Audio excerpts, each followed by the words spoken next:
आज हम बात करने जा रहे हैं फोटोसिंथेसिस की। देखिए, फोटोसिंथेसिस के बारे में हम सब जानते हैं। मैं आज की क्लास में आपको बताऊंगी कि किस तरह पूरा फोटोसिंथेसिस में एक बोर्ड पर लेकर आऊंगी, ठीक है, ताकि जब एग्जाम में हम जाएं तो वो चार्ट हम देख जाएं और हमारे माइंड में ये सब कुछ क्या हो जाए, रिवाइज हो जाए, ठीक है। आज की क्लास में मैं ये मानती हूँ कि फोटोसिंथेसिस आपने पढ़ा हुआ है। मैं आपको बस लाइन डायग्राम से ये बताऊंगी कि वो किस तरह से वर्क कर रहा है, ठीक है। हमने फोटोसिंथेसिस में क्या पढ़ा है कि फोटोसिंथेसिस में क्या होती है, लाइट रिएक्शन और डार्क रिएक्शन होती है। किस में होती है? क्लोरोप्लास्ट में होती है, ठीक है। क्लोरोप्लास्ट के घेरा में तो क्या होती है, लाइट रिएक्शन होती है। वहीं स्ट्रोमा पार्ट में क्या होती है, डार्क रिएक्शन होती है। डार्क रिएक्शन इसलिए नहीं है कि ये नाइट में हो रही है।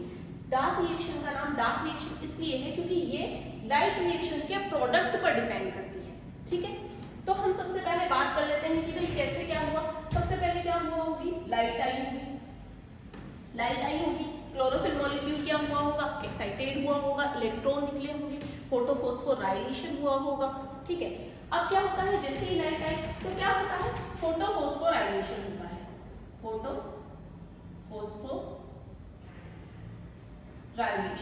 ठीक है। फोटोफॉस्फोराइलेशन में कौन से कितने पाथवे चलते हैं, 2 पाथवे चलते हैं। एक होता है साइक्लिक और एक होता है नॉन साइक्लिक, ठीक है। फोटोफॉस्फोराइलेशन में क्या हुआ, एक चला साइक्लिक और एक चला नॉन साइक्लिक, ठीक है। साइक्लिक की अगर मैं बात करूं तो इलेक्ट्रॉन निकलकर वापस अपने फोटो सिस्टम के अंदर ही आ जाता है, तो इसे क्या बोला जाता है, साइक्लिक बोला जाता है। क्या हुआ, फोटो सिस्टम क्या था, फोटो सिस्टम फर्स्ट में क्या था, P700, यहां से इलेक्ट्रॉन निकला, अगेन कहां आ गया, वापस फोटो सिस्टम के अंदर ही आ गया, तो इसे क्या बोला गया, साइक्लिक रिएक्शन, ठीक है। साइक्लिक रिएक्शन के अगर मैं प्रोडक्ट की बात करूं तो यहाँ पर क्या बनते हैं, 2 ATP बनते हैं। ये 2 ATP कहाँ जाएंगे, डार्क रिएक्शन में जाएंगे, और इसके प्रोडक्ट पर क्या डिपेंड करेगी, डार्क रिएक्शन डिपेंड करेगी। वहीं मैं नॉन साइक्लिक की बात करूं तो यहाँ पर क्या होगा, इलेक्ट्रॉन जब निकलेगा तो वापस सर्कल में अपने फोटो सिस्टम के पास नहीं आता। तो यहाँ क्या होता है, देखिए यहाँ पर होता है फोटो सिस्टम सेकेंड यानी कि P680, यहाँ से इलेक्ट्रॉन निकला, इलेक्ट्रॉन निकल के कहाँ चला जाता है, PS फर्स्ट को चला जाता है, P700 को चला जाता है। जब PS फर्स्ट सेकेंड से इलेक्ट्रॉन निकलता है तो यहाँ पर क्या होता है, फोटोलाइसिस भी होता है। फोटोलाइसिस हुआ तो इट मींस क्या होगी, ऑक्सीजन बाहर निकलेगी। तो हम बात कर सकते हैं कि लाइट रिएक्शन से क्या हो जाता है, PS सेकेंड से क्या निकल जाती है, ऑक्सीजन निकल जाती है, ठीक है।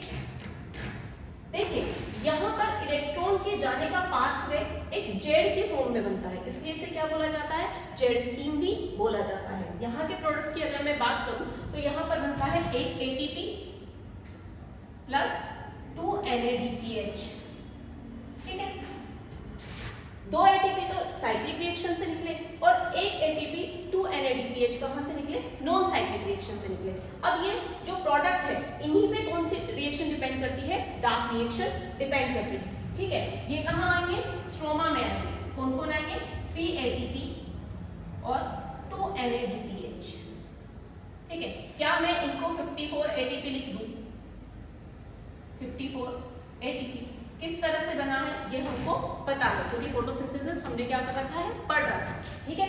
54 ATP बनते हैं। 54 ATP कहाँ जाएंगे, डार्क रिएक्शन में जाएंगे। डार्क रिएक्शन कहाँ हो रही है, वो हो रही है स्ट्रोमा पार्ट में।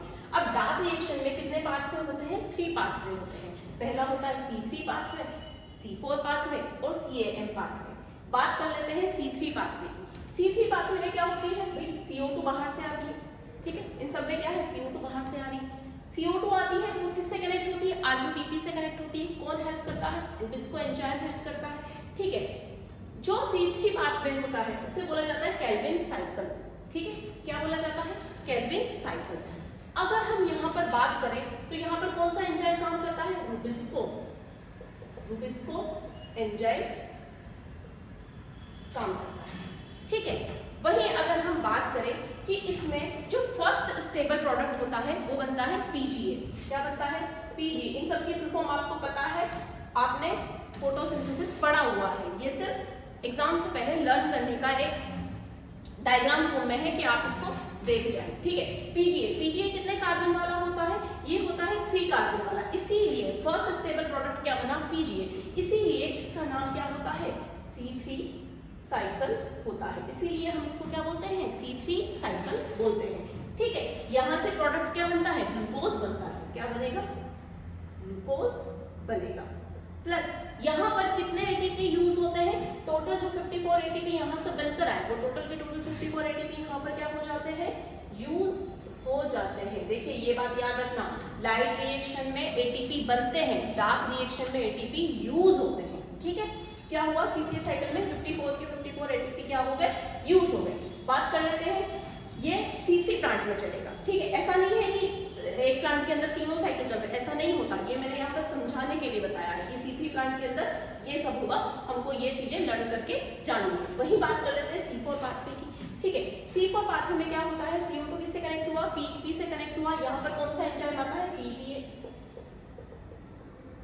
एंजाइम आता है। ठीक है, यहाँ पर क्रेंज एनाटोमी पाई जाती है। क्या पाई जाती है, क्रेंज एनाटोमी। क्रेंज एनाटोमी में क्या होता है, मेसोफिल सेल्स होती है और बंडल शीथ होते हैं। क्या है, मेसोफिल सेल्स और बंडल शीथ। ठीक है, मेसोफिल सेल्स के अंदर क्या होता है, CO2 PEP से कनेक्ट हुआ और क्या हुआ, फर्स्ट स्टेबल प्रोडक्ट बना ऑक्जेलो एसिटिक एसिड, जो कितने कार्बन वाला होता है, 4 कार्बन वाला होता है। इसीलिए इसको क्या बोला जाता है, C4 साइकिल बोला जाता है। ठीक है, यहाँ पर कौन सा एंजाइम आता है, वही PEPase एंजाइम यहाँ पर आता है। बात कर लेते हैं बंडल शीट में। बंडल शीट में क्या होता है, यहाँ से निकलने वाला जो यहाँ से जो CO2 लिबरेट हुई वो जाकर कौन कनेक्ट कर लेता है, रूबिस्को एंजाइम, उससे क्या होता है, कनेक्ट हो जाता है और यहाँ पर क्या चल जाती है, C3 साइकिल चल जाती है। याद रखना, C4 प्लांट के अंदर भी C3 साइकिल चलता है, CAM के अंदर भी C3 चलता है। ठीक है, और C3 जो प्लांट है उसके अंदर तो C3 अकेला चलता ही है। ठीक है, तो ग्लूकोज बनने का काम कौन कर रहा है, C3 साइकिल कर रहा है।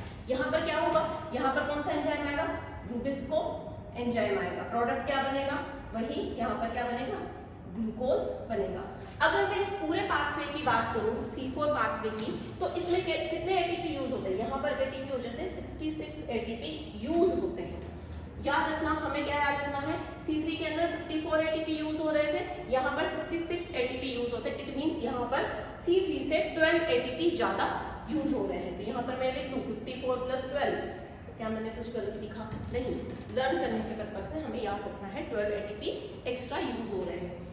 जो CAM होता है, CAM pathway cell to cell C4 cycle की तरह ही होता है, पर यहाँ पर क्या होता है, यहाँ पर स्कोटो एक्टिव करके स्टोमेटा प्रेजेंट होते हैं। स्कोटो एक्टिव जो स्टोमेटा